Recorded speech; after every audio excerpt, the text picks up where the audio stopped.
I have spent 30 years in uniform analyzing NATO alliance structures and European security architecture. I have watched the fall of the Berlin Wall, the expansion of NATO eastward, and the reconfiguration of transatlantic defense commitments. Nothing in those 3 decades prepared me for what arrived in my assessment queue 72 hours ago. On March 11th, 2026, the Turkish government executed a coordinated closure of 11 critical NATO supply corridors spanning the Bosphorus Strait in Sirlik Air Base and the overland routes through Anatolia into the Caucasus Theater. Within 48 hours, approximately 520,000 NATO personnel deployed across Eastern Europe, the Baltics, and the Black Sea region found themselves operationally isolated from primary resupply chains. The closure was not announced through NATO channels. It was not preceded by diplomatic warning. It arrived as a unilateral executive order from Ankara at 0400 local time, enforced immediately by Turkish military police and Coast Guard units.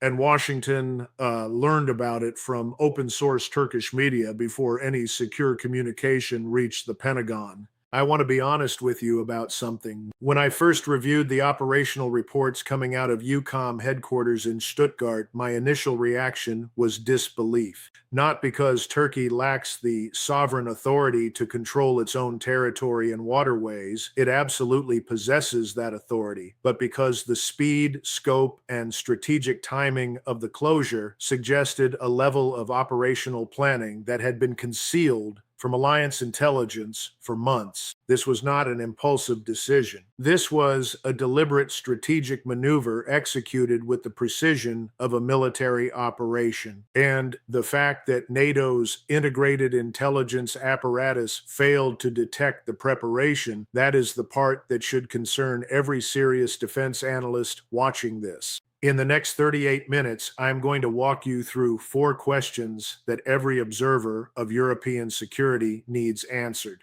First, what specifically did Turkey close, and how does the closure translate into measurable operational degradation for NATO forces in theater? Second, what are the logistics, arithmetic, and the resupply timelines that now govern alliance readiness across Eastern Europe? Third, how did Washington and Brussels respond in the first 72 hours, and what does that response reveal about the actual decision-making capacity inside the alliance? And fourth, what does this event signal to Moscow, Beijing, and every other capital that has been watching NATO cohesion for the past 18 months? If this is the kind of analysis you have been looking for, the kind that does not soften the operational reality or manage the narrative for public consumption, subscribe and stay with me.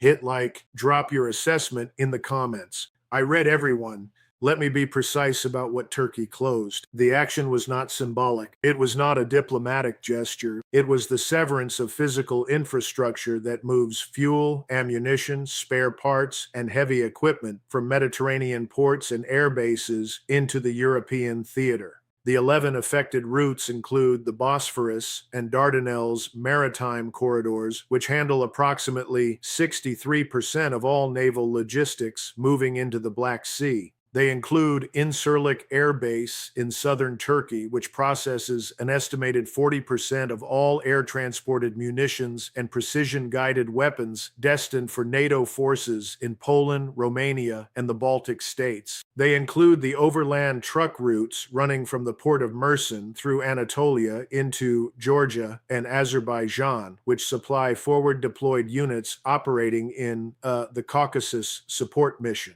The closure order specified no exceptions for alliance traffic. Turkish Coast Guard cutters began turning back NATO logistics vessels within 6 hours of the announcement. Air traffic control at Incirlik suspended landing clearances for all U.S. Air Force and Allied cargo aircraft. Turkish military police established checkpoints on the overland routes and turned back convoys carrying NATO identification. This was not a partial restriction. This was a total operational shutdown. Now, I want you to understand what that means in logistical terms. A U.S. Armored Brigade combat team deployed in Poland consumes approximately 400 tons of fuel per day during high tempo operations. It consumes 12 to 18 tons of ammunition per day during live fire exercises or combat conditions. It requires a steady flow of spare parts for M1 Abrams tanks, Bradley fighting vehicles, and Paladin self-propelled howitzers, parts that are not stockpiled in theater in quantities sufficient for more than 14 to 21 days of sustained operations. That brigade, along with every other heavy maneuver unit deployed across the NATO eastern flank, was dependent on the supply routes that Turkey just severed. Phase 1 of the operational walkthrough begins with the immediate tactical impact, the 72-hour window. The closure caught NATO logistics in mid-cycle. At the time of the Turkish announcement, there were 17 Allied cargo ships in transit through the eastern Mediterranean en route to Black Sea ports. All 17 were denied passage through the Bosphorus. They are currently holding in international waters off the Turkish coast with no approved alternate route and no clear timeline for resumed transit. The cargo aboard those vessels includes 91,150 mm artillery shells, approximately 14,000 Javelin anti-tank missiles, 6,200 tons of jet fuel, and replacement turbine engines for F-16 fighters operating out of Romanian air bases.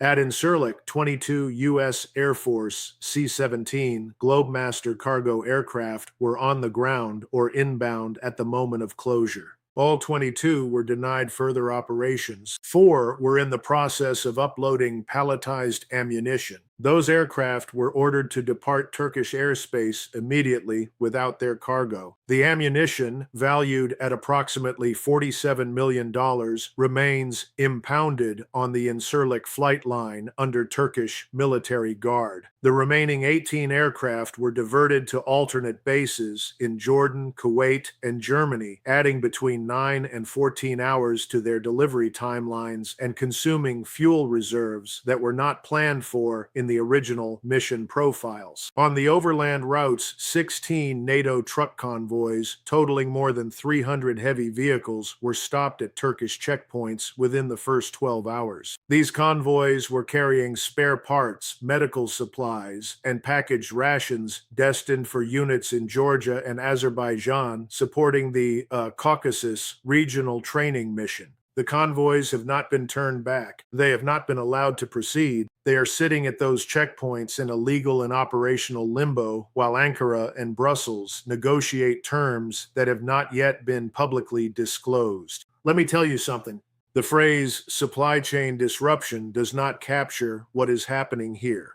This is not a delayed shipment. This is not a bureaucratic slowdown. This is the deliberate isolation of 500,000 NATO troops from their primary logistics backbone. And the clock on their in-theater reserves started the moment Turkey closed those routes. Phase 2 examines the cascading operational degradation across the next 2 to 4 weeks. NATO forces in Eastern Europe operate on a just-in-time logistics model. This model was designed during the unipolar moment when the alliance assumed unchallenged access to Turkish territory, Turkish airspace, and Turkish-controlled waterways. It was designed for efficiency, not resilience. It minimized in-theater stockpiles to reduce costs and relied instead on rapid resupply from centralized depots in Germany, Italy, and the continental United States. That model has now failed. The U.S. Army's 1st Cavalry Division, deployed across Poland and the Baltic states, maintains fuel reserves sufficient for approximately 18 days of routine operations or 9 days of high-intensity combat. Ammunition reserves are even thinner. Precision-guided munitions, Javelin missiles, Stinger air defense systems, and HIMARS rocket artillery are stockpiled at levels sufficient for 12 to 16 days of sustained engagement. Spare parts for heavy vehicles are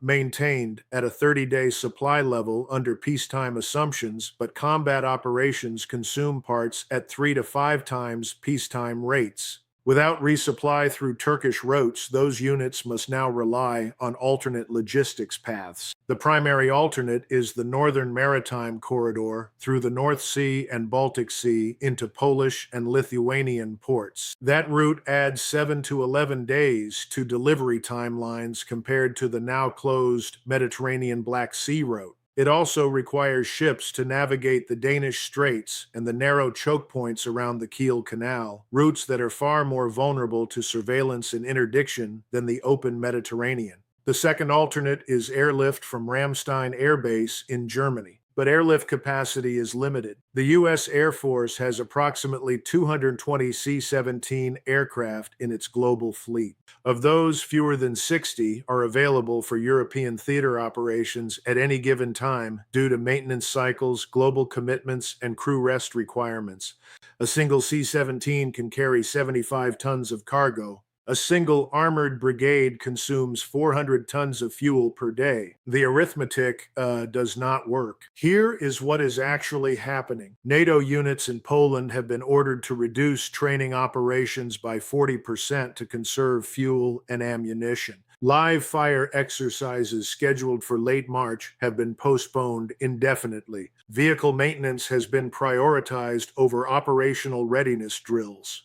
And commanders on the ground have been instructed to prepare for what EUCOM is now calling degraded logistics posture, which is a bureaucratic phrase meaning we do not have enough supplies and we do not know when we will get more. Phase 3 focuses on the weapon systems and platforms that are most acutely affected. Modern NATO air operations are built around the F-35 Lightning II stealth fighter, the F-16 multi-role fighter, and the Eurofighter Typhoon. These aircraft require highly specialized maintenance infrastructure. An F-35 requires approximately 40 hours of maintenance for every flight hour. That maintenance depends on a steady supply of spare parts, many of which are produced in the United States and shipped to European bases through the logistics network that Turkey just severed. The Royal Air Force maintains a forward-deployed F-35 squadron at Mihail Cogălnicianu Air Base in Romania. That squadron has spare parts inventory sufficient for approximately 21 days under peacetime flight operations. Combat sortie rates would exhaust that inventory in less than 2 weeks. The situation is similar for NATO armor. The M1A2 Abrams tank is one of the most capable main battle tanks in the world. It is also one of the most logistics intensive. Each Abrams tank is powered by a Honeywell AGT 1500 gas turbine engine that consumes 3 gallons of jet fuel per mile. A single tank company conducting a 100-mile tactical movement consumes approximately 4,000 gallons of fuel. Multiply that across the 3 U.S. Armored Brigade combat teams currently deployed in Poland and the Baltics, and you are looking at fuel consumption rates that cannot be sustained without the supply routes that no longer exist. Then there is artillery. NATO has positioned significant tube artillery and rocket artillery assets across Eastern Europe as a counter to Russian massed fires capabilities. The M777 howitzer, the M109A7 Paladin, and the HIMARS rocket system are all deployed in theater. These systems are ammunition intensive. A single HIMARS launcher can fire 6 guided rockets in under 60 seconds. Each rocket costs approximately $168,000. Reloading that launcher requires a dedicated ammunition resupply vehicle, and those vehicles were being resupplied through Incirlik and the overland routes that Turkey just closed. I want to be direct about something. NATO is not running out of weapons. NATO is running out of the ability to keep those weapons operational. There is a distinction, and that distinction is what separates a capable military force from an expensive static display. Phase 4 addresses the Washington and Brussels response, and this is where the strategic failure becomes most visible. In the first 72 hours after the Turkish closure, there was no unified NATO statement. There was no emergency North Atlantic Council meeting. There was no coordinated diplomatic response. What we saw instead was a series of fragmented individual statements from national capitals, each offering a different interpretation of the event and a different proposed solution. The U.S. State Department issued a carefully worded statement expressing disappointment and calling for dialogue. It did not demand that Turkey reopen the routes. It did not threaten consequences. It asked for dialogue. The German Foreign Ministry released a statement acknowledging Turkey's sovereign rights while expressing concern about alliance cohesion. The Polish government issued a much sharper statement calling the closure a violation of alliance solidarity and demanding immediate reversal. But Poland has no leverage over Turkey, and Ankara knows it. Behind closed doors, the reaction was more revealing. According to sources I trust inside the Pentagon, the initial American response was confusion. Senior officials at EUCOM and U.S. Transportation Command were unaware that Turkey was even considering such a move. There had been no intelligence warning. There had been no diplomatic signaling. The closure appeared in their operational picture as a fait accompli. And the immediate question was not how to reverse it, but how to explain to the president why no one saw it coming. NATO's Supreme Allied Commander Europe, an American four-star general, requested an emergency meeting with Turkish military leadership. That request was denied. Ankara instead offered a meeting at the foreign minister level, scheduled for 10 days after the closure, a timeline that effectively guaranteed the logistical damage would be irreversible before any negotiation even began. The message from Turkey was clear. This is not a crisis to be managed. This is a new reality to be accepted. Let me tell you something I have learned in 30 years of watching Washington operate. When an institution responds to a strategic shock with procedural delay and rhetorical ambiguity, it is because that institution has no prepared response and no clear decision-making authority. That is what we are seeing now. NATO is not responding to the Turkish closure because NATO, as a functional decision-making body, no longer exists in any meaningful sense. What exists is a collection of national governments with diverging interests and no consensus on who leads or what the alliance even stands for. Now, I want to shift to the strategic implication because what happened on March 11th is not a logistics problem. It is not a temporary disruption. It is the visible collapse of the assumptions that have governed European security for 30 years. In Moscow, the Turkish closure is being interpreted as confirmation of a thesis that Russian strategists have been arguing since 2014. That thesis is simple. NATO is not a military alliance. It is a political fiction held together by American subsidy and European dependence. Remove the subsidy or challenge the dependence, and the fiction collapses. Turkey's action removed both. It demonstrated that a single member state operating unilaterally can sever the logistics infrastructure that the entire alliance depends on.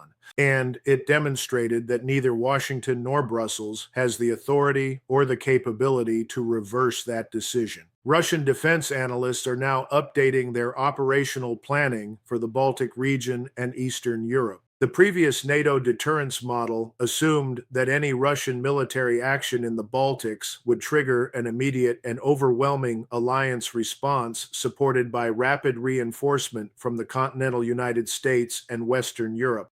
That model depended on the logistics routes that Turkey just closed. Without those routes, reinforcement timelines extend from days to weeks. And weeks in a high-intensity conflict might as well be years. In Beijing, the closure is being studied as a case study in alliance fragmentation under pressure. Chinese strategists have long believed that U.S. alliance structures in Europe and Asia are brittle, that they depend on the illusion of shared interest rather than genuine strategic alignment. Turkey's decision to prioritize its own regional interests over alliance cohesion confirms that belief, and it provides a template.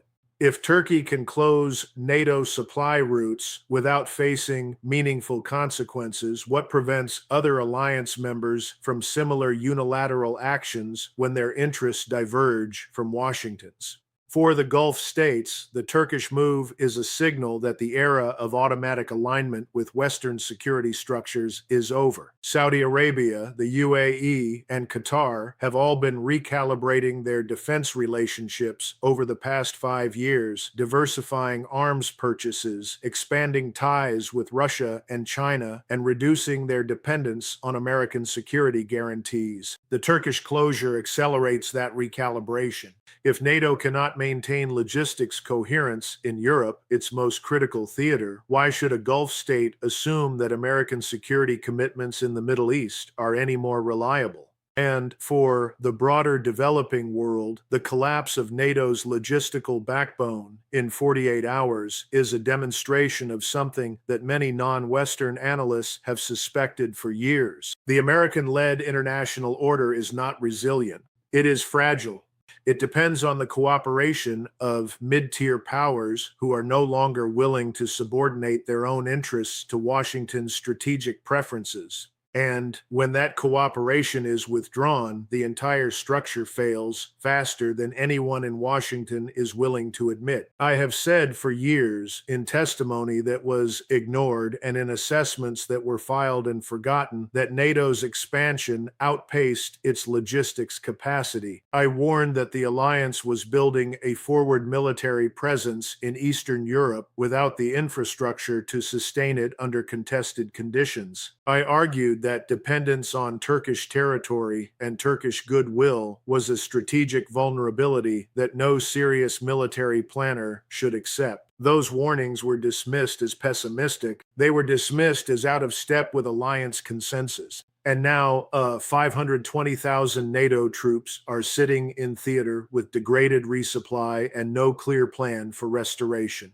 This is not the first time that Turkey has used its geographic position as leverage. It is not the first time that Ankara has reminded the alliance that NATO needs Turkey more than Turkey needs NATO. But it is the first time that the leverage has been applied with this level of operational precision and strategic timing. And it is the first time that the alliance has responded with this level of incoherence and institutional paralysis. The question I want to leave you with is this: can NATO function as a military alliance when any single member state possesses veto power over the logistics infrastructure that every other member depends on?